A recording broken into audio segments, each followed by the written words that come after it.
പണത്തിരിക്കാൻ പോണ ആൾക്കാരുടെ ലിസ്റ്റ് ഒന്ന് തന്നെ. എടാ അകത്ത് പോണെങ്കിൽ നമ്മൾ എല്ലാരും കൂടി അകത്ത് പോകുള്ളൂ, മനസ്സിലായില്ലേ? ഇനിയിപ്പോൾ അവൻ്റെ കയ്യിൽ നിന്നെ കുറിച്ചുള്ള തെളിവില്ലെങ്കിൽ അതിന് ആവശ്യത്തിലധികം എൻ്റെ കയ്യിലുണ്ട്. അത് ഓർത്ത് ഇവിടെ ആരും പേടിക്കണ്ട. പിന്നെ പ്ലാനിങ്ങിന്റെ കാര്യം അത് ജയിലിൽ നമുക്ക് ഒറ്റ സെല്ല് ഇട്ട് കഴിഞ്ഞാൽ അവിടെ ഇരുന്ന് നടത്താം. പണം തിരിച്ചു തരാം ഞാൻ രണ്ടിനെ. സാറേ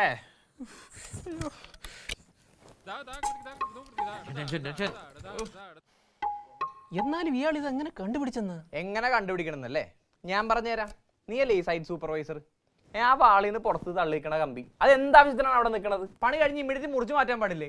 ഓഫീസിൽ നിന്ന് ആരെങ്കിലും ഇൻസ്പെക്ഷന് വന്ന് നോക്കിക്കഴിഞ്ഞാൽ ഒറ്റയടിക്ക് മനസ്സിലാവില്ല അകത്തുള്ളത് മുഴുവൻ ലോ ക്വാളിറ്റി ആണെന്ന്. അതെ സാർ, അതെൻ്റെ പുതിയൊരു ടെക്നിക്കാണ്. എന്ത് ടെക്നിക്ക് കേട്ടോ? ആ തെള്ളി നിൽക്കുന്നത് ഹൈ ക്വാളിറ്റി കമ്പിയാണ്. ആക്ച്വലി അതിനകത്ത് കമ്പിയേ ഇല്ല. പുറത്തുനിന്ന് ഒരാൾ ഇൻസ്പെക്ഷൻ വന്ന് നോക്കുമ്പോൾ അയാൾ കരുതും അകത്തുള്ള ഹൈ ക്വാളിറ്റി കമ്പികളുടെ അതിപ്രസരം മൂലം 1-2 കമ്പികൾ തെളിയിക്കുന്നു.